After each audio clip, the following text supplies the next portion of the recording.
Hi, ഞാൻ ഷെഫൻ. എല്ലാവർക്കും tag വീൽസിൻ്റെ പുതിയ വീഡിയോയിലേക്ക് സ്വാഗതം. നമ്മൾ മുമ്പുള്ള വീഡിയോസിലെല്ലാം പറഞ്ഞിരുന്നൊരു കാര്യമായിരുന്നു നമ്മൾ ട്രെയിനിങ് സ്റ്റാർട്ട് ചെയ്തിട്ടുണ്ടെന്നുള്ളത്. നിങ്ങൾക്ക് എല്ലാവർക്കും അറിയാവുന്ന പോലെ തന്നെ ചെന്നൈ മധുരൈ ബേസ്ഡ് ആയിട്ടുള്ള ജാവ റോട്ടോട്രോണിക്സ് ആയിട്ട് ചേർന്നിട്ടാണ് നമ്മൾ ആ കോഴ്സ് ഇവിടെ സ്റ്റാർട്ട് ചെയ്തിട്ടുണ്ടായിരുന്നത്. ഇപ്പോൾ സക്സസ്ഫുള്ളി അതിനകത്ത് സെക്കൻഡ് ബാച്ച് കഴിഞ്ഞിരുന്നു. നമ്മൾ നെക്സ്റ്റ് തേർഡ് ബാച്ചിന് വേണ്ടിയിട്ടുള്ള അഡ്മിഷൻസും കാര്യങ്ങളും നടന്നുകൊണ്ടിരിക്കുക. അപ്പോൾ ഇതിൻ്റെ ഇടയിൽ കുറച്ച് ഉണ്ടാകുന്നൊരു ബുദ്ധിമുട്ടുകളുണ്ട്. അതിലൊന്നാമത്തെ ബുദ്ധിമുട്ടായിരുന്നു നമ്മുടെ ചാനൽ നമ്മൾ ഫ്രീക്വൻ്റ് ആയിട്ട് വീഡിയോസ് എല്ലാം അപ്ലോഡ് ചെയ്തുകൊണ്ടിരുന്നതായിരുന്നു. അതിപ്പോൾ അപ്ലോഡ് ചെയ്യാൻ സാധിക്കുന്നില്ല. അതിൻ്റെ ഒന്നാമത്തെ റീസൺ നമുക്ക് ഈ ട്രെയിനിങ്ങും കൂടി കഴിഞ്ഞിട്ടുള്ള ടൈം കിട്ടാത്തൊരു വിഷയമാണ്. നമ്മൾ വീണ്ടും ചെയ്യുന്നതായിരിക്കും. നമ്മൾ ആ ഒരു സീരീസ് വീണ്ടും ഓൺലൈൻ സീരീസ് വീണ്ടും കണ്ടിന്യൂ ചെയ്യുന്നതായിരിക്കും. രണ്ടാമത് നിങ്ങൾ ചിലപ്പോൾ വിളിക്കുമ്പോൾ എന്നെ എല്ലാവർക്കും കൂടുതലും കിട്ടുന്നത് ഒന്നല്ലെങ്കിൽ റിസപ്ഷനുകളെയോ അല്ലെങ്കിൽ നമ്മുടെ ഇവിടെ തന്നെ വേറൊരു ട്രെയിനറായിട്ടുള്ള സാറായിരിക്കും കിട്ടുന്നത്. അപ്പോൾ അങ്ങനെ വരുമ്പോൾ നിങ്ങൾ ചോദിക്കുന്ന ടെക്നിക്കൽ ക്വസ്റ്റ്യൻസിന് ഒരു പക്ഷേ അവർക്ക് ഡീപ്പായിട്ടുള്ളൊരു ആൻസർ തരാൻ സാധിച്ചെന്ന് വരുന്നില്ല. അപ്പോൾ അങ്ങനെയുള്ളതെങ്കിൽ നിങ്ങളുടെ കോഴ്സിനെ പറ്റി നമുക്ക് ഫ്രീക്വൻ്റ് ആയിട്ട് വരുന്ന കുറച്ച് ചോദ്യങ്ങൾ, നിങ്ങളുടെ സൈഡിൽ നിന്ന് വരാൻ സാധ്യതയുണ്ടാകുന്ന ചോദ്യങ്ങളുടെ ഒരു ആൻസർ ഞാൻ തന്നെ പറയുന്ന രീതിയിൽ നമുക്ക് വിശദീകരിക്കാം. അപ്പോൾ എന്നാൽ ഒരു ഗുണം എന്താണെന്ന് വെച്ച് കഴിഞ്ഞാൽ നിങ്ങൾ നാളെ നിങ്ങൾക്ക് എന്താ പറയുക ഈ കോഴ്സിനെ പറ്റി അറിയണം, റിസപ്ഷനിൽ വിളിക്കണം, അങ്ങനെയുള്ള ടൈമിനകത്ത് ഉണ്ടാകുന്ന ഒരു ഡൗട്ട്സ് നമുക്ക് ഇപ്പോൾ ഈ ഒരു വീഡിയോ കണ്ടിട്ട് തന്നെ എന്ത് ചെയ്യാം, സോൾവ് ചെയ്യാനായിട്ട് സാധിക്കും. അതിനകത്ത് നമുക്ക് എപ്പോഴും വരുന്നൊരു ചോദ്യമായിരുന്നു, ഞാനെല്ലാം നോട്ട് ചെയ്തിട്ടുണ്ട്, എത്ര ടൈപ്പ് കോഴ്സുകളാണ് ഉള്ളതെന്നുള്ള ചോദ്യം ഉണ്ടായിരുന്നു. സോ ഇതിനകത്ത് നമ്മൾ മൊത്തം 4 കോഴ്സുകളാണുള്ളത്. ഒന്നെന്ന് പറഞ്ഞു കഴിഞ്ഞാൽ സ്കാനിങ് ആൻഡ് ഡയഗ്നോസ്റ്റിക്സ്. അപ്പോൾ ഈ സ്കാനിങ് ആൻഡ് ഡയഗ്നോസ്റ്റിക്സ് എന്ന് പറഞ്ഞു കഴിഞ്ഞാൽ എന്താണെന്ന് വെച്ച് കഴിഞ്ഞാൽ നിങ്ങൾക്കറിയാം, ഒരു വർക്ക്ഷോപ്പിൽ നമ്മളൊരു സ്കാനർ മേടിച്ചു കഴിഞ്ഞ് കഴിഞ്ഞാൽ ആ സ്കാനർ ഉപയോഗിച്ചിട്ട് നമ്മളൊരു വാഹനം സ്കാൻ ചെയ്ത് കഴിഞ്ഞിട്ട് ആ സ്കാനറിനകത്തൊരു ഫോൾട്ട് കോഡ് കാണിക്കും. ആ ഒരു ഫോൾട്ട് കോഡ് കാണിക്കുമ്പോൾ ആ ഫോൾട്ട് കോഡ് എങ്ങനെയാണ് നമ്മൾ പരിഹരിക്കുന്നത്, ആ ഒരു പ്രശ്നം എങ്ങനെ പരിഹരിക്കണം. അപ്പോൾ ആ പ്രശ്നം പരിഹരിക്കണമെന്നുണ്ടെങ്കിൽ നമുക്ക് എന്തൊക്കെ അറിയണം, ആ ഒരു വാഹനത്തിൽ ഈ പറയുന്ന പ്രശ്നം ഏത് ഭാഗത്താണെന്ന് അറിയണം, ആ ഒരു വാഹനത്തിൻ്റെ ഏത് സിസ്റ്റത്തിൻ്റെ അകത്താണെന്ന് അറിയണം, ആ ഒരു സിസ്റ്റത്തിൽ എന്ത് ഫങ്ഷനാണ് ഈ ഒരു സെൻസർ അല്ലെങ്കിൽ ആക്ച്വേറ്റർ ചെയ്യണതെന്ന് അറിയണം, അതൊരു ഇൻപുട്ട് ഡിവൈസ് ആണോ ഒരു ഔട്ട്പുട്ട് ഡിവൈസ് ആണോ എന്നറിയണം. അങ്ങനെ നമ്മൾ ഒരു സിസ്റ്റത്തിനെ കുറച്ച് തിയറി ആടാക്കി പഠിച്ചാൽ മാത്രമാണ് എന്ത് ചെയ്യാൻ പറ്റുള്ളൂ, നമുക്കൊരു വാഹനത്തിന് കംപ്ലൈൻറ്റ് നമുക്ക് പെർഫെക്റ്റ് ആയിട്ട് സോർട്ട് ചെയ്യാനായിട്ട് സാധിക്കുള്ളൂ. ഇപ്പോൾ നമ്മൾ ഒന്നും അറിയാത്ത രീതിയിൽ ഒരു വീഡിയോയിൽ ജസ്റ്റ് നമ്മളിപ്പോൾ യൂട്യൂബിൽ എടുത്ത് നോക്കുമ്പോൾ ഒരു വീഡിയോയിൽ ഒരു സെൻസർ മാറി, നമ്മൾ ഓടിപ്പോയിട്ട് ആ സെൻസർ എടുത്ത് മാറി എന്ന് പറയുന്നതിൽ ഒരു അർത്ഥമില്ല. അപ്പോൾ നമ്മൾ കുറച്ച് തിയറിറ്റിക്കലായിട്ട് പഠിച്ചിട്ട് മാത്രമാണ് ഈ ഒരു ഫീൽഡിലേക്ക് ഇറങ്ങാൻ പറ്റുള്ളൂ. അതല്ലാതെ എല്ലാം ഞാൻ സ്കാനർ മേടിച്ചിട്ട് പഠിച്ച് ഞാൻ തന്നെ പഠിച്ച് കയറി വരാമെന്നുള്ള വെച്ചാൽ നിങ്ങൾക്ക് തീർച്ചയായിട്ടും സാധിക്കും, പക്ഷെ നല്ലൊരു ഡിലേ അതിനകത്ത് എടുക്കുന്നുള്ളത് മാത്രം. ഓക്കെ, നമുക്ക് രണ്ടാമത്തെ കോഴ്സായിരുന്നു എന്തായിരുന്നു, ECM റിപ്പയറിംഗ് ആൻഡ് പ്രോഗ്രാമിംഗ്. ഈ ECU റിപ്പയറിംഗ് ഒരു സെപ്പറേറ്റ് ആണ്, ECU പ്രോഗ്രാമിംഗ് സെപ്പറേറ്റ് ആണ്. എന്താണ് ECU റിപ്പയറിംഗ് എന്ന് പറഞ്ഞു കഴിഞ്ഞാൽ, നമ്മൾ നേരത്തെ പറഞ്ഞ പോലെ സ്കാനിങ് ആൻഡ് ഡയഗ്നോസ്റ്റിക്സിൽ നിങ്ങളൊരു ഫോൾട്ട് കോഡ് കണ്ടു. ഇപ്പോൾ എക്സാമ്പിൾ നിങ്ങൾക്ക് കിട്ടിയൊരു ഫോൾട്ട് കോഡ് എന്ന് പറഞ്ഞു കഴിഞ്ഞ് കഴിഞ്ഞാൽ ഈവൻ ഒരു സ്റ്റാർട്ടർ റിലേ ഓപ്പൺ സർക്യൂട്ടോ അല്ലെങ്കിൽ എന്തോ പറഞ്ഞിട്ട് ഫോൾട്ട് കോഡ് നിങ്ങൾ സ്റ്റാർട്ടറിൻ്റെ റിലേ റീപ്ലേസ് ചെയ്ത് നോക്കി, അതിന് വയറിംഗ് എല്ലാം ചെക്ക് ചെയ്ത് നോക്കി, ECUവിൽ നിന്ന് എന്ത് ചെയ്തിട്ട് ആ ഒരു ഔട്ട്പുട്ട് വന്നില്ല. അപ്പോൾ നിങ്ങൾ കൺഫേം ആക്കി എന്തായിരുന്നു ഈ ECU ആണ് പ്രോബ്ലം എന്നുള്ളത് നിങ്ങൾ കൺഫേം ആക്കി. അങ്ങനെ വന്നു കഴിഞ്ഞ് കഴിഞ്ഞാൽ ആ ECU ആണ് പ്രോബ്ലം വന്നു കഴിഞ്ഞാൽ നമുക്ക് ഈ ECUവിനെ എങ്ങനെ റിപ്പയർ ചെയ്യുക എന്നുള്ളതാണ് ECU റിപ്പയറിംഗിൽ വരുന്നത്. ECU റിപ്പയറിംഗിൽ എങ്ങനെ ചെയ്യുന്നത്, ECU റിപ്പയറിംഗിൽ നമ്മൾ ഈ പറയുന്ന പോലെ ഈ ഒരു ECU ഓപ്പൺ ആക്കുന്ന ഒരു പൊസിഷൻ ഉണ്ട്, അത് മോൾഡഡ് ആയിരിക്കും. ആ മോൾഡിങ് നമുക്ക് എങ്ങനെ ഓപ്പൺ ആക്കണം എന്നുള്ളതിൻ്റെ ഒരു ഡീറ്റെയിൽഡ് ട്രെയിനിങ് ഉണ്ട് നമ്മുടെ കയ്യിൽ. അത് ഓപ്പൺ ആക്കി ഇത് ഇൻപുട്ടാണോ ഔട്ട്പുട്ടാണോ, കാരണം ഒരു ECUയുടെ അകത്ത് ഒരുപാട് സെക്ഷൻസ് ഉണ്ട്. നമ്മളിപ്പോൾ ജസ്റ്റ് ഇതിപ്പോൾ ECU ആണെന്നുണ്ടെങ്കിൽ നിങ്ങൾ ഈ ECU നോക്കുമ്പോൾ ഇതിനകത്ത് ജസ്റ്റ് ഒരു ഇലക്ട്രോണിക് ബോർഡ് എന്ന് പറഞ്ഞിട്ട് മാത്രം ഒരു കാര്യമില്ല. കാരണം അതിൻ്റെ എക്സാമ്പിൾ പറയാം, നമ്മുടെ അടുത്ത് കുറേ വർക്ക്ഷോപ്പിൽ നമ്മൾ ഓൾറെഡി വർക്ക് ചെയ്യുന്നിടത്ത് വർക്ക്ഷോപ്പിൽ നിന്ന് ആളുകൾ വിളിക്കും, എന്നിട്ട് ഈ ECU കംപ്ലൈൻറ്റ് ആണെങ്കിൽ റിപ്പയർ ചെയ്ത് തന്നെ എന്ന് പറയും. അപ്പോൾ നമ്മൾ അവരോട് ചോദിക്കുന്ന നിസ്സാരമായിട്ട് സിമ്പിളായിട്ട് ക്വസ്റ്റൻ ആണ്, ECUയുടെ കംപ്ലൈൻറ്റ് എന്താണെന്ന് ചോദിക്കും. ഇല്ല, അവർ ECU കംപ്ലൈൻറ്റ് ആണെന്ന് കൺഫേം ആക്കിയതാണെന്ന് പറയും. ഇപ്പോൾ ECU കംപ്ലൈൻറ്റ് ആണെന്ന് കൺഫേം ആക്കിയതാണെന്ന് പറഞ്ഞിട്ട് എന്താ ഒരു കാര്യമില്ല. എന്താണെന്നറിയോ, ഈ ECUയുടെ അകത്ത് അതിൻ്റെ ഇൻപുട്ട് സെക്ഷൻ ഉണ്ട്, ഔട്ട്പുട്ട് സെക്ഷൻ ഉണ്ട്, പവർ സെക്ഷൻ ഉണ്ട്, അതിൻ്റെ ക്യാൻ്റെ സെക്ഷൻ ഉണ്ട്, പ്രോസസ്സിങ് സെക്ഷൻ ഉണ്ട്, ഇങ്ങനെ ഓരോ സെക്ഷൻസ് ഉണ്ട്. ഇപ്പോൾ ഇവർ പറയുന്ന കംപ്ലൈൻറ്റ് ഇൻപുട്ടിലുള്ള ആക്ച്വേറ്റേഴ്സിൻ്റെ ആണോ ഇൻപുട്ടിലുള്ള സെൻസേഴ്സിൻ്റെ ആണോ ഔട്ട്പുട്ടിലുള്ള ആക്ച്വേറ്റേഴ്സിൻ്റെ ആണോ നമുക്കറിയാതെ നമ്മൾ ഒരു കുളത്തിൽ കല്ലിട്ടിട്ട് മുങ്ങി തപ്പും പോലെ ഇരിക്കും. നിങ്ങൾ എക്സാക്റ്റ് കംപ്ലൈൻറ്റ് പറയുകയാണെങ്കിൽ നമുക്ക് എന്ത് ആ ഒരു സ്ഥലത്ത് മാത്രം മുങ്ങി തപ്പിയാൽ മതി എന്ന് പറയും പോലെയാണ് നമുക്കൊരു കംപ്ലൈൻറ്റിൻ്റെ കേസ് വരുന്നത്. ഓക്കെ, അപ്പോൾ അവിടെ ഇരിക്കട്ടെ. സോ നെക്സ്റ്റ് എന്ന് പറഞ്ഞു കഴിഞ്ഞാൽ മൂന്നാമത്തെ കോഴ്സ് പ്രോഗ്രാമിംഗ്. നമ്മൾ ഈ ECU എന്തായി കംപ്ലൈൻ്റ് ആണെന്ന് കൺഫേം ആക്കി. നമ്മൾ ഇതിൻ്റെ ഇൻപുട്ട് ഔട്ട്പുട്ട്സൊക്കെ റിപ്പയർ ചെയ്ത് നോക്കി കഴിഞ്ഞപ്പോൾ ചിലപ്പോൾ അതായത് ECUയുടെ കേസിനകത്ത് നിങ്ങൾ അക്സെപ്റ്റ് ചെയ്താലില്ലെങ്കിലും ഒരു 100 കംപ്ലൈൻറ്റിനകത്ത് 20 കംപ്ലൈൻ്റാണ് എന്ത് ചെയ്യാൻ പറ്റുള്ളൂ, റെഡി ആക്കാൻ പറ്റുള്ളൂ. ആ ഒരു 20 കംപ്ലയിൻറ്റിനകത്ത് ഒരു 10 കംപ്ലയിൻറ്റ് നിങ്ങൾക്ക് റിപ്പീറ്റ് കംപ്ലയിൻ്റ് ആയിരിക്കും. എക്സാമ്പിൾ എടുക്കുകയാണെങ്കിൽ ഇപ്പോൾ ഹൂണ്ടായി കെഫിക്കോ യൂസ് ചെയ്യും, അതിന് പവർ സ്റ്റിയറിംഗ്, ഇമ്മോലൈറ്റ്, ചെക്ക് എഞ്ചിൻ ലൈറ്റ്, ഇതെല്ലാം ഇങ്ങനെ കംപ്ലയിൻ്റ് വരും. അതൊരു കോമൺ ഇഷ്യൂ ആണ്. അതൊക്കെ എന്താ റിപ്പീറ്റ് കംപ്ലയിൻസ്. അപ്പോൾ അങ്ങനെയുള്ള കംപ്ലയിൻസ് ആണ് ഒരു 10% നിങ്ങൾക്ക് വരുന്നത്. ബാലൻസ് ഒരു 10% എന്ന് പറഞ്ഞാൽ നിങ്ങൾക്ക് ഈ ഒരു സംഭവം ഡീപ്പായിട്ട് അറിയാമെന്നുണ്ടെങ്കിൽ നിങ്ങൾ തന്നെ ഫോൾട്ട് കണ്ടുപിടിച്ച് ട്രാക്ക് ആണെങ്കിൽ ട്രാക്ക്, അതല്ലെങ്കിൽ കമ്പോണൻസ് ആണെങ്കിൽ കമ്പോണൻസ്, ഐ സി ആണെങ്കിൽ ഐ സി, അത് റീപ്ലേസ് ചെയ്ത് സോർട്ട് ചെയ്യാൻ പറ്റും. അതാണ് ബാലൻസ് ഉള്ള 10%. ഇനി ബാക്കിയുള്ള 80% എന്ന് പറഞ്ഞു കഴിഞ്ഞാൽ ചിലപ്പോൾ കോസ്റ്റ് എഫക്റ്റീവ് അല്ലായിരിക്കും, അല്ലെങ്കിൽ എന്താ നിങ്ങൾക്ക് ഐ സി കിട്ടാനുണ്ടാവില്ല, അല്ലെങ്കിൽ ഇൻറ്റേർണൽ ട്രാക്ക് ആയിരിക്കും ബേണായിട്ട് പോകുന്നത്. ഇങ്ങനെയൊക്കെ വരുന്ന സിറ്റുവേഷൻ നമുക്ക് റിപ്പയർ ചെയ്യാൻ പറ്റില്ല. അങ്ങനെ വരുന്ന സിറ്റുവേഷനകത്ത് നമുക്ക് എന്ത് ചെയ്യണം, ഈ ഇഷ്യൂന് പകരം വേറെ ഇഷ്യൂ പ്ലേസ് ചെയ്യണം. സോ അങ്ങനെ ഇഷ്യൂ പ്ലേസ് ചെയ്യണമെന്നുണ്ടെങ്കിൽ 2 ടൈപ്പ് പ്രോഗ്രാമിംഗാണ് വരുന്നത്. ഒന്നെന്ന് പറഞ്ഞു കഴിഞ്ഞാൽ നമുക്ക് ഏതെങ്കിലും സ്കാനിങ് ഡിവൈസോ അല്ലെങ്കിൽ പ്രോഗ്രാമിംഗ് ഡിവൈസോ ഉപയോഗിച്ച് OBD ത്രൂ പ്രോഗ്രാം ചെയ്യാം. സോ അതല്ല എന്നുണ്ടെങ്കിൽ എന്ത് ചെയ്യണം, നമ്മൾ ഈ ഓൾഡ് മൊഡ്യൂളിൽ നിന്ന് ഇതിൻ്റെ ഡാറ്റ റിക്കവറി ചെയ്തിട്ട് ഈ ഒരു പുതിയൊരു മൊഡ്യൂൾ നിങ്ങൾ സെക്കൻഡ് സ്ക്രാപ്പിൽ നിന്ന് മേടിച്ചോ അല്ലെങ്കിൽ പുതുതായിട്ടുള്ളൊരു മൊഡ്യൂളൊക്കെ എന്ത് ചെയ്യണം, ഇൻജെക്റ്റ് ചെയ്യണം. എന്നാലാണ് സെയിം ആളായിട്ട് മാറുള്ളൂ. മനസ്സിലായോ? അപ്പോൾ ആ ഒരു പ്രോഗ്രാമിംഗ് എങ്ങനെയാണ് വരുന്നത് എന്നുള്ളതാണ് ആ ഒരു പ്രോഗ്രാമിംഗ് സെക്ഷനിൽ നടക്കുന്നത്. ആ ഒരു പ്രോഗ്രാമിൽ അത് മാത്രമല്ല, ഈ പ്രോഗ്രാമിംഗ് എന്ന് വരുന്നത് ഇതിൻ്റെ അകത്ത് ഫയൽ എടുക്കുക, വേറെ ഫയൽ റൈറ്റ് ചെയ്യുന്നില്ല. അതുകൊണ്ട് തന്നെ എഞ്ചിൻ റീമാപ്പിംഗ്, DTCO, EGRF, അതേപോലെ തന്നെ DPF, അങ്ങനെയുള്ള ഫയൽ വർക്ക്സ് എല്ലാം തന്നെ ഇതിനകത്ത് വരുന്നത് ഈ ഒരു easy programming, easy repairing and programming കോഴ്സിലാണ് വരുന്നത്.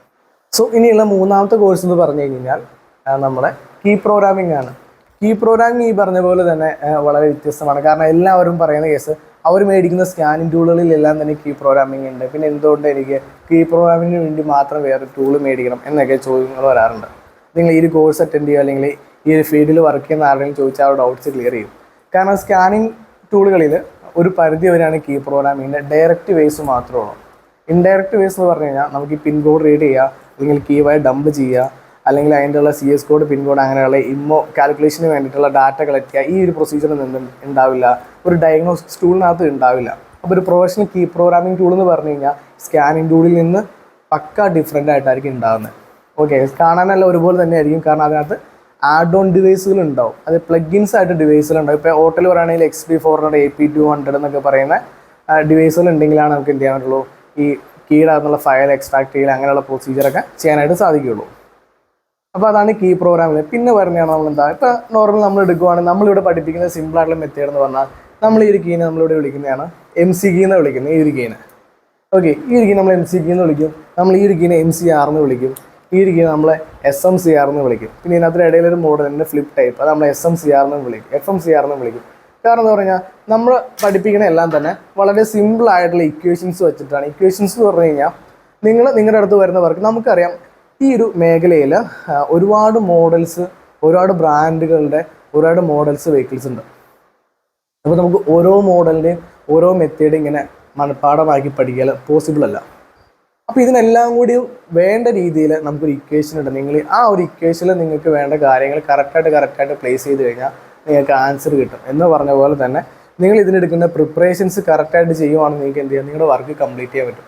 സോ നമ്മുടെ കോഴ്സ് എല്ലാം ഡിസൈൻ ചെയ്തിരിക്കുന്നത് ഇപ്പോൾ സ്കാനിങ് ആയിക്കോട്ടെ, ഈസി റിപ്പയറിംഗ് ആയിക്കോട്ടെ, പ്രോഗ്രാമിംഗ് ആയിക്കോട്ടെ, കീ പ്രോഗ്രാമിംഗ് ആയിക്കോട്ടെ, എല്ലാം അതേപോലെ ഭയങ്കര സിമ്പിളായിട്ട് ഇക്വേഷൻസ് വെച്ചിട്ടാണ് ചെയ്തിരിക്കുന്നത്. അപ്പോൾ നിങ്ങൾക്ക് ഫ്യൂച്ചറിൽ എന്ത് ഇഷ്യൂ ഉണ്ടെന്നുണ്ടെങ്കിലും അത് ക്ലിയർ ചെയ്യാനോ. പിന്നെ നമ്മുടെ കോഴ്സിന് നമ്മൾ ഒരു ടീച്ച് ചെയ്യുന്നൊരു പ്രത്യേകത എന്ന് പറഞ്ഞു കഴിഞ്ഞാൽ ഞങ്ങൾ ടീച്ച് ചെയ്യുന്നത് നിങ്ങളെ ഈ ഒരു സംഭവത്തിൻ്റെ ബേസിക് കോറായിട്ടുള്ള കാര്യങ്ങളാണ്. എന്ന് വെച്ച് കഴിഞ്ഞ് കഴിഞ്ഞാൽ ഇതൊരു ഫസ്റ്റ് സ്റ്റേജാണ്. ഇതിൽ നിന്ന് നിങ്ങൾക്ക് ഡെവലപ്പായിട്ട് മുകളിലേക്ക് കയറി വരാം. ഇത് നിങ്ങൾ പഠിച്ചുകൊണ്ട് 100% ഒരിക്കലും ആവില്ല. ഇപ്പം ഞാൻ പഠിപ്പിക്കുന്ന ആളാണ്, ഇപ്പോൾ ഞാൻ 100% കാരണം ഓരോ ദിവസവും ടെക്നോളജി ചേഞ്ച് ആയിക്കൊണ്ടിരിക്കുക. അപ്പോൾ നിങ്ങൾക്ക് എന്താ, നിങ്ങളൊരു കോഴ്സ് അറ്റൻഡ് ചെയ്യുന്നതോടുകൂടി നിങ്ങൾക്ക് എവിടെ തുടങ്ങണം, എങ്ങനെ തുടങ്ങണം എന്നുള്ളതിന് ഒരു ആൻസറാണ് കിട്ടുന്നത്. പിന്നെ നിങ്ങൾ ചെയ്യണമെന്ന് വെച്ചാൽ എക്സ്പീരിയൻസ്ഡായിട്ട് പോകും. നിങ്ങളും ഡേ ബൈ ഡേ എന്ത് ചെയ്യണം, ഡെവലപ്പായിട്ട് തന്നെ പുതിയ വീഡിയോസോ യൂട്യൂബിലുള്ള വീഡിയോസോ കാര്യങ്ങളൊക്കെ കണ്ടു കഴിഞ്ഞാൽ കുറേ നോളജ് കിട്ടും. ഇപ്പോൾ നമ്മൾ ഈ ഒരു ബേസ് നമ്മുടെ പെർഫെക്റ്റ് ആണെന്നെങ്കിൽ ഒരു ഗുണം എന്താണെന്ന് വെച്ച് കഴിഞ്ഞാൽ വേറെ ഏതെങ്കിലും ഒരു ബ്രാൻഡിൻ്റെ ടൂളോ വേറൊരു മെത്തേഡിലോ നിങ്ങൾ ആ ഒരു വർക്ക് ഒരാൾ ചെയ്യണ കാണാം, നിങ്ങളുടെ സെയിം പ്രോബ്ലം തന്നെ വേറൊരാൾ വേറെ ടൂൾ വെച്ച് ചെയ്യണ കാണുവാണെന്നുണ്ടെങ്കിൽ നിങ്ങൾക്ക് എന്ത് ചെയ്യാൻ പറ്റും, ഈസി ആയിട്ട് അയാളുടെ ആ ഒരു മെത്തേഡ് നമുക്ക് ക്യാച്ച് ചെയ്തിട്ട് നമ്മുടെ വർക്കിനകത്ത് എന്ത് ചെയ്യാൻ പറ്റും, അതിന് സൊല്യൂഷൻ കണ്ടുപിടിക്കാനായിട്ട് സാധിക്കും. ഇതിങ്ങനെ നിങ്ങൾക്ക് പഠിക്കണമെന്നുണ്ടെങ്കിൽ നിങ്ങൾക്ക് എന്ത് ചെയ്യണം, നിങ്ങളുടെ ബേസ് അല്ലെങ്കിൽ നിങ്ങളുടെ സ്ട്രക്ചർ പക്ക ക്ലിയർ ആയിരിക്കണം.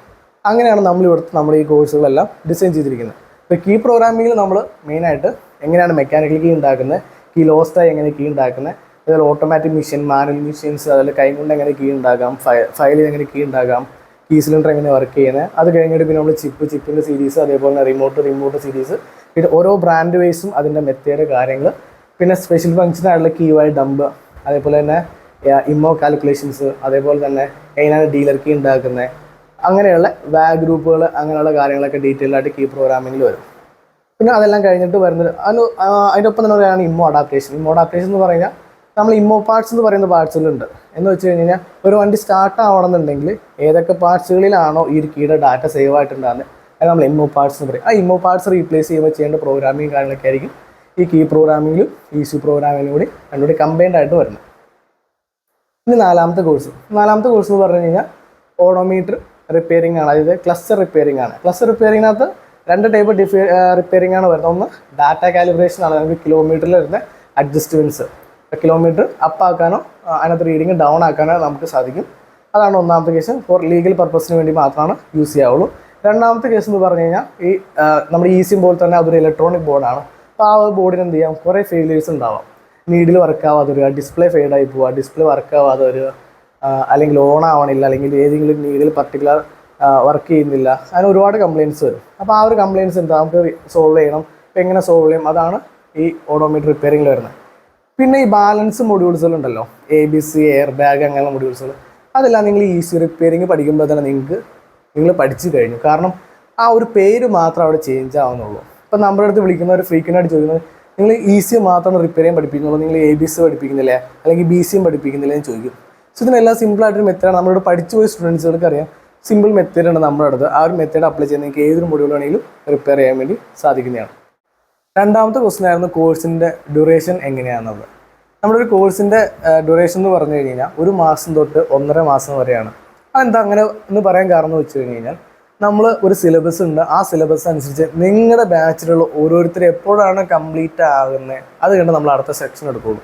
അപ്പോൾ അതുകൊണ്ട് തന്നെ നിങ്ങളുടെ ബാച്ചിലുള്ളവരുടെ ഡിപ്പെൻഡ് ചെയ്തിട്ടാണ് എന്ത് കോഴ്സിൻ്റെ ഒരു ഡ്യൂറേഷൻ വരുന്നത്. അതുകൊണ്ടാണ് ഇപ്പോൾ ഞങ്ങൾക്ക് ചില ബാച്ചിൽ 1 മാസം കൊണ്ട് തീരും, ചില ബാച്ച് 1.25 മാസം, 1.5 മാസം, അങ്ങനെയൊക്കെ കയറി ഇറങ്ങിയിരിക്കും പോകുന്നത്. കാരണം അത് പറഞ്ഞല്ലോ, ഇപ്പം നമ്മുടെ ബാച്ചിന് അത് ഒരു ഡിലേ ആയിട്ട് ഈ ഫീൽഡിലേക്ക് ഫസ്റ്റ് ടൈം വന്നൊരാളാണെന്നുണ്ടെങ്കിൽ എന്ത് ചെയ്യും, ഉറപ്പായിട്ട് നമ്മൾ കുറേ കാര്യങ്ങൾ കുറച്ച് ഡിലേ എടുത്താണ് അവിടെ പഠിപ്പിക്കാൻ പറ്റുള്ളൂ. ഒറ്റയടിക്കെല്ലാം പഠിപ്പിക്കാൻ പറ്റില്ല. സോ രണ്ടാമത്തെ ബാച്ച് ഇപ്പോൾ എക്സാമ്പിൾ ആണെങ്കിൽ അവരെല്ലാവരും തന്നെ ഓൾറെഡി നിങ്ങളെല്ലാവരും തന്നെ ഈ ഒരു ഫീൽഡായിട്ട് റിലേറ്റഡ് ആയിട്ടുള്ളവരാണെന്നുണ്ടെങ്കിൽ നിങ്ങൾക്ക് പെട്ടെന്ന് പഠിച്ച് തീർക്കാൻ പറ്റും. അപ്പോൾ 1 മാസമൊക്കെ എടുക്കുള്ളൂ. ഇനി നിങ്ങൾക്ക് ആഡ് ഓൺ ആയിട്ടുള്ളൊരു ഓപ്ഷനാണ് ഞങ്ങളുടെ 1.5 മാസം നിങ്ങൾക്ക് ഫ്രീ ആയിട്ട് നമ്മുടെ വർക്ക് സ്പേസിൽ വർക്ക് ചെയ്യാൻ സാധിക്കും. അതിനുള്ളൊരു കണ്ടീഷൻ എന്ന് പറഞ്ഞു കഴിഞ്ഞാൽ നിങ്ങൾ ഈ ബിസിനസ് സ്റ്റാർട്ട് ചെയ്യാൻ വേണ്ടി പോകണമെങ്കിൽ ഇവിടുന്ന് തന്നെ നിങ്ങൾ ടൂൾസുകളെല്ലാം പർച്ചേസ് ചെയ്യുകയാണെന്നുണ്ടെങ്കിൽ 1.5 മാസം നിങ്ങൾക്ക് എന്ത് ചെയ്യാം, ഞങ്ങളുടെ വർക്ക് സ്പേസിൽ നിങ്ങൾക്ക് ഫ്രീ ആയിട്ട് വർക്ക് ചെയ്യാം. നിങ്ങൾ സ്റ്റേയുടെ കാര്യങ്ങൾ മാത്രം നിങ്ങൾ നോക്കിയാൽ മതി. ഓക്കെ, എന്നാൽ മൊത്തം നമുക്ക് എത്രയും ഒരു 3 മാസം നമുക്ക് വേണമെങ്കിൽ ഈ ഒരു കോഴ്സിന് ടോട്ടൽ ഡ്യൂറേഷൻ വേണമെങ്കിൽ പറയാൻ സാധിക്കും. നിങ്ങൾ ഈ ബിസിനസ് സ്റ്റാർട്ട് ചെയ്യുക. കാരണം 1.5 മാസം കഴിയുമ്പോൾ നിങ്ങൾക്കറിയാം ഇതിന് ഫ്യൂച്ചറിലേക്ക് നിങ്ങൾക്ക് എന്താണ് ഇത് തുടങ്ങി വായിക്കണോ അല്ലെങ്കിൽ ഒരു പോസിബിലിറ്റീസ് ഉണ്ടോ എന്നൊക്കെ നിങ്ങൾക്ക് മനസ്സിലാവും. കാരണം നിങ്ങൾ ഉദ്ദേശിച്ച കോഴ്സ് തന്നെയാണ് നിങ്ങൾ പഠിച്ചെന്നൊക്കെ ഒരു ഐഡിയ കിട്ടും. ഐഡിയ കിട്ടി നിങ്ങൾക്ക് വീണ്ടും ഇതേപോലെ വീണ്ടും പഠിക്കണമെന്നുണ്ടെങ്കിൽ എന്ത് ചെയ്താൽ മതി, നിങ്ങൾ ആ ഒരു എമൗണ്ട്, അതായത് നമ്മൾ ടോട്ടൽ ടൂൾസുകൾ എടുക്കേണ്ട എമൗണ്ട് പേ ചെയ്ത് കഴിഞ്ഞ് കഴിഞ്ഞാൽ ആ പേ കംപ്ലീറ്റ് ആകുന്ന ഡേ തൊട്ട് നിങ്ങൾക്ക് 1.5 മാസം എന്ത് ചെയ്യാം, ഇവിടെ ഞങ്ങളുടെ വർക്ക്ഷോപ്പിൽ വർക്ക് സ്പേസിൽ നിങ്ങൾക്ക് എന്ത് ചെയ്യാം, ഈ സ്കാനിങ്, റിപ്പയറിംഗ്, അതേപോലെ ECU റിപ്പയറിംഗ്, പ്രോഗ്രാമിംഗ് എല്ലാം നമ്മുടെ ഇവിടെ വരുന്ന വർക്ക് അങ്ങനെ തന്നെ നിങ്ങൾക്ക് ചെയ്യാനായിട്ട് സാധിക്കും. അതിന് മുമ്പ് നിങ്ങൾക്ക് ചെയ്യാനുള്ള ഓപ്ഷൻസ് ഉണ്ട് കേട്ടോ. പക്ഷേ നിങ്ങളുടെ കോഴ്സ്, അതായത് നിങ്ങളുടെ ക്ലാസ് കഴിഞ്ഞ് കഴിഞ്ഞിട്ട് നമ്മൾ അലൗഡ് ആയിട്ടുള്ള കുറച്ച് വർക്കുകൾ നിങ്ങൾക്ക് എന്ത് ചെയ്യാം, കസ്റ്റമേഴ്സിന് ECM കാണാനെല്ലാം നിങ്ങൾക്ക് റിപ്പയർ ചെയ്യാനുള്ള ഓപ്ഷൻസ് ഉണ്ട്. ഓക്കെ, ഇനി മൂന്നാമത്തെ ആയിരുന്നു എന്ത്, കോഴ്സ് ഡ്യൂറേഷൻ. കോഴ്സിൻ്റെ ഫീ വളരെ ഇമ്പോർട്ടൻ്റ് ആയിട്ടുള്ളൊരു കാര്യമാണ്. കാരണം നമ്മൾ ടോട്ടൽ പറയുന്നതെന്ന് പറഞ്ഞാൽ ഇപ്പോൾ ഈ വീഡിയോ എടുക്കുന്ന ടൈമിലുള്ള ഫീസാട്ടോ പറയുന്നത്. നമ്മളിവിടെ ഡിസൈൻ ചെയ്തിരിക്കുന്നതെന്ന് പറഞ്ഞു കഴിഞ്ഞാൽ ടോട്ടൽ കോഴ്സ് ഫീ 60,000 രൂപയാണ്. ഓക്കെ, 60,000 രൂപ എന്ന് പറയാൻ കാരണം നമ്മുടെ കോഴ്സിന് ഡ്യൂറേഷൻ ഞാൻ ഓൾറെഡി പറഞ്ഞിരുന്നു. ഡ്യൂറേഷൻ എന്ന് പറഞ്ഞു കഴിഞ്ഞാൽ 1 മാസം തൊട്ട് 1.5 മാസം, 1.25 മാസമൊക്കെ പോവും. ഓക്കെ, അതുപോലെ തന്നെ നിങ്ങൾക്ക് 10:5 ക്ലാസ്, ഒരു 9:2 അല്ലെങ്കിൽ 10:3 അങ്ങനെയല്ല, നിങ്ങൾക്ക് 10:5 ക്ലാസ്. അതിലെന്താ, രണ്ടും പാരലായിട്ട് മിക്സഡാണ്. നിങ്ങൾക്ക് പ്രാക്ടിക്കലായിട്ട് ചെയ്യേണ്ട കാര്യങ്ങൾ പ്രാക്ടിക്കലായിട്ടുണ്ട്, തിയററ്റിക്കലായിട്ട് ചെയ്യേണ്ട കാര്യങ്ങൾ തിയററ്റിക്കലായിട്ടുണ്ട്. നിങ്ങൾക്ക് കവറപ്പ് ചെയ്ത് പോകുന്ന കാര്യങ്ങളെല്ലാം നമ്മുടെ കോഴ്സ് എന്ന് പറഞ്ഞാൽ കുറച്ചും കൂടി ഡെൻസിറ്റി കൂടുതലാണ്. എന്ന് പറഞ്ഞു കഴിഞ്ഞാൽ ഒരു ദിവസത്തെ കോഴ്സ് എന്ന് പറഞ്ഞു കഴിഞ്ഞാൽ, ഒരു ദിവസത്തെ ക്ലാസ് എന്ന് പറഞ്ഞു കഴിയുമ്പോൾ അത് കണ്ടൻറ്റിൻ്റെ അളവ് കൂടുതലായിരിക്കും. ഓക്കെ, അപ്പോൾ അതുകൊണ്ട് തന്നെ നമ്മൾ കുറച്ചും കൂടി ഡീപ്പ് ആൻഡ് പ്രൊഫഷണൽ ആയതുകൊണ്ട് മാത്രമാണ് കോഴ്സിൻ്റെ ഫീ ഇത്രയും കിടക്കുന്നത്. അൺപ്രൊഫഷണൽ ആയിട്ടാണെന്നുണ്ടെങ്കിൽ നിങ്ങൾക്ക് എന്ത് ചെയ്താൽ നമുക്ക് ഈ പറഞ്ഞ പോലെ കാര്യങ്ങളെല്ലാം ജസ്റ്റ് ഫ്രീ ആയിട്ട് പറഞ്ഞു പോയി കഴിഞ്ഞാൽ കോഴ്സ് കംപ്ലീറ്റ് ആക്കാം. നമ്മൾ കുറച്ചും കൂടി പ്രൊഫഷണലായിട്ട് ചെയ്യാൻ ആഗ്രഹിക്കുന്നത് കൊണ്ട് തന്നെ കോഴ്സിൻ്റെ ഫീ അങ്ങനെയാണ് വരുന്നത്. പിന്നെ അതിനകത്ത് നമ്മൾ നിങ്ങൾക്ക് ഫ്ലെക്സിബിളായിട്ട് കൊണ്ടുവന്നൊരു ഓപ്ഷനായിരുന്നു, നിങ്ങൾക്ക് വേണമെങ്കിൽ എന്ത് ചെയ്യാം, ഇൻഡിവിജ്വലായിട്ട് നമ്മൾ മുമ്പ് പറഞ്ഞ 4 കോഴ്സിൽ ഏതെങ്കിലും കോഴ്സ് പഠിക്കാം. 2 കോഴ്സ് ഒരുമിച്ച് എടുക്കുകയാണെന്നുണ്ടെങ്കിൽ 40,000 രൂപ വരുന്നത്. അതല്ല ഒരു സിംഗിൾ കോഴ്സ് മാത്രമായിട്ട് എടുക്കുകയാണെങ്കിൽ എത്ര വരും? 25,000 വരും. അതിന് റീസൺ എന്ന് പറഞ്ഞു കഴിഞ്ഞാൽ നിങ്ങളൊരു ഫുൾ കോഴ്സ് തുടക്കം തൊട്ട് എടുക്കുകയാണെന്നുണ്ടെങ്കിൽ നിങ്ങൾ ഓൾറെഡി നമ്മുടെ ഈ ഒരു ടീച്ചിങ് മെത്തേഡായിട്ട് ഇടപഴകി, അതേപോലെ തന്നെ നിങ്ങൾ ഈ ബേസിക്കായിട്ട് പഠിക്കുന്ന കാര്യങ്ങളെല്ലാം തന്നെ ഒരു 1, 2, 3 അല്ലെങ്കിൽ ഒരു ക്രമമായിട്ട് പഠിച്ചുകൊണ്ട് വരുമായിരിക്കും. അപ്പോൾ അതുകൊണ്ട് തന്നെ നിങ്ങൾക്ക് എന്താ ടോട്ടൽ എഫർട്ട് ഉണ്ടാവില്ല. പക്ഷേ നിങ്ങൾ ഇടയിലൊരു കോഴ്സ് പഠിക്കാൻ വേണ്ടി കയറുകയാണെന്നുണ്ടെങ്കിൽ എന്താ കുഴപ്പമെന്ന് വെച്ചാൽ നിങ്ങൾ വീണ്ടും കുറച്ച് ബേസിക്സ് മറ്റുള്ളവരെ അപേക്ഷിച്ച് നിങ്ങൾ വീണ്ടും പഠിപ്പിക്കേണ്ടതായിട്ട് വരും. അപ്പോൾ അങ്ങനെയൊക്കെ വരുന്നതുകൊണ്ടാണ് ഈ ഒരു പ്രൈസിൻ്റെ ഡിഫറൻസ് വരുന്നത് 25,000 വരാൻ കാരണം കൊണ്ടാണ്. പിന്നെ ഓഡോമീറ്റർ അങ്ങനെയുള്ള കോഴ്സുകളൊക്കെ ഈ ഒരു എമൗണ്ടിൽ നിന്ന് വളരെ കുറവായിരിക്കും. നിങ്ങൾ ആ ഒരു ടൈമിൽ റിസപ്ഷനിൽ വിളിച്ച് ചോദിച്ചു കഴിഞ്ഞാൽ അവരെ കറക്റ്റായിട്ട് കോഴ്സിൻ്റെ പ്രൈസിൻ്റെ ഡീറ്റെയിൽസും കാണാനെല്ലാം പറഞ്ഞു തന്നെയായിരിക്കും. പിന്നെ ഈ പ്രൈസിനേക്കാളും താഴെ പഠിപ്പിക്കുന്ന ഒരുപാട് സ്ഥാപനങ്ങളുണ്ട് കേട്ടോ. കേരളത്തിലുണ്ട്, കേരളത്തിന് പുറത്തുമുണ്ട്. അതേപോലെ തന്നെ ഇപ്പോൾ ഈ എഞ്ചിനീയറിംഗ് കൺട്രോൾ മാസ്റ്റർ തന്നെ മറ്റ് ബ്രാഞ്ചുകളിലും പ്രൈസ് കുറവാണ്. ഇവിടെ നമ്മൾ പ്രൈസ് കൂടുതലാണ്, കാരണം നമ്മൾ അത്രയും കാര്യങ്ങൾ നിങ്ങൾ പഠിപ്പിക്കുന്നുണ്ടെന്ന് മാത്രമാണ്. പിന്നെ ഉള്ളതായിരുന്നു നിങ്ങൾ എന്തൊക്കെ ടൂൾസ് വെച്ചിട്ട് പഠിപ്പിക്കുന്നുള്ളത്. നമ്മളിവിടെ ഇഷ്യൂ റിപ്പയറിങ്, അതായത് സ്കാനിങ് ആൻഡ് ഡയഗ്നോസ്റ്റിക്സ് ആണെന്നുണ്ടെങ്കിൽ നിങ്ങൾക്ക് നമ്മുടെ അടുത്ത് അവൈലബിൾ ആയുള്ള ടൂൾ പറയാം. നിങ്ങൾക്ക് 13,500 തൊട്ട് 13,500 രൂപ തൊട്ട് 4,50,000 രൂപ വരെയുള്ള ഡിഫറെൻറ്റ് ടൈപ്സ് ഓഫ് സ്കാനിങ് ടൂൾസുകളുണ്ട്. ഇതിൽ നിങ്ങൾക്ക് നമ്മുടെ അടുത്ത് ഏകദേശം 2,00,000 രൂപ വരുന്ന 2.75 വരുന്ന ആ ഒരു റേഞ്ചിലുള്ള ഏകദേശം 3 ലക്ഷം താഴെ വരുന്ന കുറേ സ്കാനിങ് ടൂളുകളുണ്ട്. അതെല്ലാം നിങ്ങൾക്ക് എന്ത് ചെയ്യാം, നിങ്ങൾക്ക് പഠിക്കുന്ന ടൈമിനകത്ത് അവിടെ ഫ്രീ ആയിട്ട് തന്നെ യൂസ് ചെയ്യാം. അതിനകത്താണ് നിങ്ങൾ യൂസ് ചെയ്ത് പഠിക്കുന്നത്. കീപ്രോറിൻ്റെ ടൂളാണെങ്കിൽ അത് തന്നെയാണ്. നമ്മുടെ ഹോട്ടലിൻ്റെ IM508 ഉണ്ട്, IM608 ഉണ്ട്. അതേപോലെ തന്നെ കിലോമീറ്ററിനാണെങ്കിൽ എല്ലാ ടൂൾസും നമ്മുടെ കയ്യിലുണ്ട്. അപ്പോൾ നിങ്ങൾക്ക് ഇവിടെ പഠിക്കുന്ന ടൈമിനകത്ത് നിങ്ങൾ തന്നെയാണ് ടൂൾസ് ഉപയോഗിച്ച് പ്രാക്ടിക്കലും കാര്യമെല്ലാം ചെയ്യുന്നത്. ഇപ്പോൾ നിങ്ങൾ ഒരുപാട് പേരുണ്ടെന്നുണ്ടെങ്കിൽ ഗ്രൂപ്പ്സ് ആയിട്ടായിരിക്കും ഉണ്ടാകുന്നത്. അതല്ല കുറച്ച് പേരുകൾ ഉള്ളൂ എന്നുണ്ടെങ്കിൽ, കാരണം നമ്മളിവിടെ മിനിമം എന്ന് പറഞ്ഞാൽ 2 പേര് വെച്ചാണെങ്കിൽ നമ്മൾ എന്ത് ചെയ്യാറുണ്ട്, കോഴ്സ് എടുക്കാറുണ്ട്. സോ അതുകൊണ്ട് നമുക്കതൊരു വിഷയമല്ല. കാരണം ആ 2 പേരെന്ന് പറയുമ്പോൾ നമുക്ക് കുറേ കംഫർട്ടാണ്. കാരണം നമ്മൾ ഒരുപാട് പേര് എന്തോ പഠിപ്പിച്ച് വിടുന്നതിലല്ല കാര്യം. നമ്മൾ പഠിപ്പിക്കുന്ന 2 പേരല്ല, ആ 2 പേരെ നമ്മൾ നീറ്റായിട്ട് പഠിപ്പിക്കുക എന്നതിലാണ് കാര്യം. അപ്പോൾ അതുകൊണ്ട് തന്നെ നിങ്ങൾക്ക് ഇവിടെയുള്ള എന്ത് ടൂൾസും നിങ്ങൾക്ക് എന്ത് ചെയ്യാൻ പറ്റും, ഫ്രീ. അതിന് നിങ്ങൾക്ക് നിങ്ങളുടെ ഇഷ്ടത്തിന് യൂസ് ചെയ്യാൻ വേണ്ടി സാധിക്കും. ഡാമേജ് വരുത്താതിരിക്കുക എന്നത് മാത്രമാണ് അതിൽ നോക്കേണ്ട കാര്യമുള്ളൂ. പിന്നെ ചോദിച്ചിരുന്ന കേസായിരുന്നു എന്താ, ഇത് ആർക്ക് വേണ്ടിയിട്ടാണ് ഈ കോഴ്സ് പഠിച്ചാലുള്ള ബെനിഫിറ്റ്സ് എന്താണെന്നുള്ളത്. അപ്പോൾ അതിനകത്ത് കുറച്ച് ഡീപ്പാണ് ആ ക്വസ്റ്റ്യൻ, അതിൻ്റെ ആൻസർ കുറച്ച് ഡീപ്പാണ്. ആർക്ക് വേണ്ടിയിട്ടാണ് പഠിച്ചാലുള്ള ബെനിഫിറ്റ്? അപ്പോൾ ആർക്ക് വേണ്ടിയിട്ടാണോ അല്ലെങ്കിൽ പറയാം, നിങ്ങൾ ഒരു മിനിമം ഒരു എഡ്യൂക്കേഷൻ ക്വാളിഫിക്കേഷൻ, നമുക്കൊരു +2 അതല്ല എന്നുണ്ടെങ്കിൽ ഇപ്പോൾ കുറച്ച് പഴയ ഏജ്ഡ് ആയിട്ടുള്ളവരാണ്, നിങ്ങൾക്ക് ഇംഗ്ലീഷ് എഴുതാനോ വായിക്കാനോ അറിയോ, ഈ ഓട്ടോമൊബൈൽ ഫീൽഡായിട്ട് ഒരു താല്പര്യമുണ്ടോ, നിങ്ങൾക്ക് എന്ത് ചെയ്യാം, ഒരു താല്പര്യമുണ്ടെന്നുണ്ടെങ്കിൽ നിങ്ങൾക്ക് തീർച്ചയായിട്ടും ഈ ഒരു ഫീൽഡ് ചൂസ് ചെയ്യാം. ഇതിനകത്ത് നിങ്ങൾക്ക് അനന്തമായ എന്താ പറഞ്ഞ സാധ്യതകളുണ്ട്. നിങ്ങൾ എത്ര ഡീപ്പായിട്ട് വർക്ക് ചെയ്യാൻ ആഗ്രഹിക്കുന്നു, എത്ര പാഷനേറ്റീവായിട്ട് വർക്ക് ചെയ്യാൻ ആഗ്രഹിക്കുന്നു, അത്രയും വർക്ക് നിങ്ങൾക്ക് വരും. നിങ്ങൾ ഈ ഒരു സിമ്പിൾ ഒരു മാനുഫാക്ചറിങ് തന്നെ, ഇപ്പോൾ എക്സാമ്പിൾ പറയാം, നിങ്ങളൊരു എടുക്കുകയാണെങ്കിൽ ഫോക്സോൻ്റെ വെഹിക്കിൾസ് മാത്രം ഫോക്കസ് ചെയ്തിട്ട് നിങ്ങൾ എന്ത് ചെയ്യുക, ഒരു ഗ്യാരേജ് സ്റ്റാർട്ട് ചെയ്യുക, അല്ലെങ്കിൽ അതിൻ്റെ ഇലക്ട്രോണിക്സ് വർക്കിന് വേണ്ടി മാത്രമായിട്ട് ഒരു ഗ്യാരേജ് സ്റ്റാർട്ട് ചെയ്യുക, നിങ്ങൾ സക്സസ് ആവും. നിങ്ങളപ്പോൾ എക്യുപ്മെൻറ്റ്സ് മേടിക്കുമ്പോൾ എന്താണ് കുറേയൊക്കെ നിങ്ങൾക്ക് കുറച്ചും കൂടി ഫ്രീഡം ആയിട്ട് എന്ത് ചെയ്യാം, മേടിക്കാനായിട്ട് സാധിക്കും. അപ്പോൾ അങ്ങനെയൊക്കെ ഒരുപാട് ബിസിനസ് ഓപ്ഷൻസ് ഉണ്ട്. ഈ ആകെയുള്ളൊരു ക്വാളിഫിക്കേഷൻസ് ഇത്രേ മാത്രമേ ഉള്ളൂ. നിങ്ങൾക്ക് ഇതിനോട് ചെയ്യാനുള്ളൊരു താല്പര്യം ഉണ്ടാവണം. കാരണം ബാക്കിയുള്ള വർക്കുകളെ അപേക്ഷിച്ച് ഒരു മെക്കാനിക്കൽ വർക്ക് എന്താണെന്ന് വെച്ച് കഴിഞ്ഞാൽ നമുക്ക് അതിനകത്ത് ഒരു പാർട്സിൻ്റെ സൗണ്ടോ അല്ലെങ്കിൽ അതിൻ്റെ കണ്ണുകൊണ്ടോ നമുക്ക് സ്പർശിച്ചോ നമുക്കൊരു എന്താ പറയുക, ഒരു കംപ്ലയിൻറ്റ് കണ്ടുപിടിക്കാൻ നമുക്ക് വിഷ്വലി തന്നെ കണ്ടുപിടിക്കാൻ പറ്റും. ഇളക്കി നോക്കിയോ കുലുക്കി നോക്കിയോ അതിൻ്റെ പ്ലേ നോക്കിയൊക്കെ കണ്ടുപിടിക്കാൻ പറ്റും. പക്ഷേ ഒരു ഇലക്ട്രിക്കൽ അല്ലെങ്കിൽ ഇലക്ട്രോണിക്സ് കംപ്ലയിൻറ്റ് നമുക്ക് എന്ത് ചെയ്യാം, എക്സ്റ്റേണൽ ഡിവൈസ് ഇല്ലാതെ ഒരിക്കലും കണ്ടുപിടിക്കാൻ പറ്റില്ല. അതിനകത്ത് ഒരു ഡിവൈസാണ് എന്ത്, മൾട്ടിമീറ്റർ, ഒരു ഡിവൈസാണ് എന്ത്, സ്കാനിങ് ടൂൾസ്. ഓക്കെ, അപ്പോൾ എക്സ്റ്റേണൽ ഡിവൈസ് ഉള്ളതുകൊണ്ട് തന്നെ എന്ത് ചെയ്യണം, നിങ്ങൾക്ക് ആ എക്സ്റ്റേണൽ ഡിവൈസ് യൂസ് ചെയ്യാൻ അറിയണം, അതെങ്ങനെ വർക്ക് ചെയ്യാൻ സാധിക്കുന്നതെന്ന് പറയണം. പിന്നെ കോഴ്സ് പഠിച്ചാലുള്ള ബെനിഫിറ്റ്സ്, ഇതിന് എന്തെങ്കിലും ജോലി സാധ്യതയുണ്ടോ? നിങ്ങൾ സ്കാനിങ് ആൻഡ് ഡയഗ്നോസ്റ്റിക്സിന് ഉറപ്പായിട്ടും ജോലി സാധ്യതയുണ്ട്. കാരണം അത് എല്ലാവരും ഏതൊരു ഗ്യാരേജിലാണെങ്കിൽ അങ്ങനെ ഒരു പൊസിഷൻ ഉള്ളതാണ്. നിങ്ങൾക്ക് എന്ത് ചെയ്യാം, പഠിച്ചു കഴിഞ്ഞാൽ ഭയങ്കര ബെനിഫിറ്റാണ്. എന്നാൽ ബാലൻസുള്ള 3 കോഴ്സുകൾ എന്ന് പറഞ്ഞാൽ ഇങ്ങനെ ചെയ്യുന്നൊരു സ്ഥാപനത്തിലേക്ക് നിങ്ങൾ ആവശ്യം ഉണ്ടെന്നുണ്ടെങ്കിൽ അവർ നിങ്ങളെ ഹയർ ചെയ്യും. നമുക്കിവിടെ കൂടുതലും വരുന്ന GCC കൺട്രികളിൽ നിന്ന് ഒരുപാട് എൻക്വയറീസ് വരാറുണ്ട്. ഇവിടുന്ന് ട്രെയിനിങ് കംപ്ലീറ്റ് ആയിട്ടുള്ളവരോ എക്സ്പീരിയൻസ്ഡ് ആയിട്ടുള്ളവരോ അവർക്ക് റെഫർ ചെയ്യാൻ വേണ്ടിയിട്ട് നമുക്ക് ജോബ് ഓപ്പർച്യൂണിറ്റീസ് വരാറുണ്ട്. ഇനി അതല്ല എന്നുണ്ടെങ്കിൽ എന്താ കുഴപ്പമെന്ന് വെച്ച് കഴിഞ്ഞാൽ സ്വാഭാവികമായിട്ട് ഈ ഫീൽഡിൻ്റെ പ്രത്യേകത എന്ന് പറഞ്ഞാൽ കുറേ ട്രിക്സും കാര്യങ്ങളും ഉള്ളതുകൊണ്ട് തന്നെ ആരും നിങ്ങൾ പെട്ടെന്ന് ഈ ബാക്കിയുള്ള 3 കാറ്റഗറിയിൽ വർക്ക് നിങ്ങൾ എടുക്കില്ല. അപ്പം നിങ്ങൾ തന്നെ സ്വന്തമായിട്ടൊരു സ്ഥാപനം സ്റ്റാർട്ട് ചെയ്യുക എന്നുള്ളതാണ് ഏറ്റവും ഉചിതമായിട്ടുള്ള കാര്യം. സ്കാനിങ് ആൻഡ് ഡയഗ്നോസ്റ്റിക്സ് നിങ്ങൾക്ക് എവിടെ പോയാലും എന്ത് ചെയ്യാൻ പറ്റും, ഉപകാരപ്പെടും. പിന്നെ ഈ കോഴ്സ് എൻ്റെ നിങ്ങൾ കവറപ്പ് ആവുകയാണെന്നുണ്ടെങ്കിൽ ഒരു ബെനിഫിറ്റ് എന്ന് പറഞ്ഞു കഴിഞ്ഞാൽ നിങ്ങൾ ഏതൊരു ഇൻ്റർവ്യൂ പോയിരുന്നാലും ഏതൊരു ആംഗിളിൽ നിന്ന് ഈ ഒരു ഫീൽഡ് ഓട്ടോട്രോണിക്സിനെ പറ്റി, അത് ഓട്ടോമോട്ടീവ് ഇലക്ട്രോണിക്സ് പറ്റി ഏതൊരു ആംഗിളിൽ നിന്ന് ക്വസ്റ്റ്യൻ വന്നാൽ നിങ്ങൾക്ക് ആൻസർ ചെയ്യാനായിട്ട് സാധിക്കും, നല്ലൊരു നോളജ് ബിൽഡ് ചെയ്യാനായിട്ട് സാധിക്കും. പിന്നെ അത് സർട്ടിഫിക്കേഷൻ്റെ കാര്യം ചോദിച്ചിട്ടുണ്ടെങ്കിൽ നമ്മൾ നിലവിൽ പ്രൊവൈഡ് ചെയ്യുന്നത് ISO സർട്ടിഫിക്കേഷനാണ് പ്രൊവൈഡ് ചെയ്യുന്നത്. അപ്പോൾ ഇതിൻ്റെ ഒരു ബെനിഫിറ്റ് എന്താണെന്ന് വെച്ചാൽ നമ്മൾ ഓൾറെഡി പറഞ്ഞു, നിങ്ങൾ ഈ ബാലൻസ് 3 കോഴ്സ് വെച്ചിട്ട് എവിടെയെങ്കിലും ജോബ് അപ്ലൈ ചെയ്യുന്ന പോസിബിലിറ്റീസ് ഒന്നും ഇല്ലാന്ന് ഞാൻ പറഞ്ഞു. സ്കാനിങ് ആൻഡ് ഡയഗ്നോസ്റ്റിക്സ് ആണെന്നുണ്ടെങ്കിൽ ഓക്കെ, ബാലൻസ് 3 മാത്രം എന്താ അതിൻ്റെ ജോലി സാധ്യത കുറവാണ്. പക്ഷെ ആ ഒരു സാധ്യത കുറവ് നികത്താൻ വേണ്ടിയിട്ട് എന്താ ഉള്ളത്, ഇത് സ്വന്തമായിട്ടൊരു ബിസിനസ് സ്റ്റാർട്ട് ചെയ്യാനുള്ള പോസിബിലിറ്റീസ് എന്താ ഒരുപാടാണ്. ഓക്കെ, അപ്പോൾ ഈ ISO സർട്ടിഫിക്കറ്റ്സ് നിങ്ങൾക്ക് എന്ത് ചെയ്യാമെന്ന് വെച്ച് കഴിഞ്ഞാൽ നിങ്ങൾക്ക് വേണമെങ്കിൽ PMEGPയോ അല്ലെങ്കിൽ സ്മോൾ സ്കെയിൽ ഇൻഡസ്ട്രിയിൽ വരുന്ന എന്തെങ്കിലും ലോണിനൊക്കെ അപ്ലൈ ചെയ്തിട്ട് സബ്സിഡിയോട് കൂടിയിട്ട് എന്ത് ചെയ്യാൻ പറ്റും, ഈ ഒരു സർട്ടിഫിക്കറ്റ് വെച്ചിട്ട് നിങ്ങൾക്ക് ലോണൊക്കെ അപ്ലൈ ചെയ്യാനായിട്ട് സാധിക്കും. അതുപോലെ സ്വന്തമായിട്ട് ബിൽഡപ്പ് ഈ ഒരു സ്ഥാപനം സ്റ്റാർട്ട് ചെയ്യാനൊക്കെ ആയിട്ട് സാധിക്കും. അപ്പോൾ ഇതായിരുന്നു നമ്മുടെ മെയിനായിട്ട് വരുന്ന ക്വസ്റ്റ്യൻസ്. വീഡിയോ കുറച്ച് ലെങ്ത്താണ്, സ്കിപ്പാക്കി കണ്ടവർ ഈ നമ്മൾ 4 ചോദ്യങ്ങൾ കറക്റ്റ് പാട്ടായിട്ടാണ് പറഞ്ഞത്. അപ്പോൾ നിങ്ങൾക്ക് ഒന്നുകൂടി ബാക്കിലേക്ക് സ്ക്രോൾ ചെയ്ത് കഴിഞ്ഞ് കഴിഞ്ഞാൽ വീണ്ടും കാണാൻ സാധിക്കുന്നതായിരിക്കും. Thank you for watching diagwheels. By.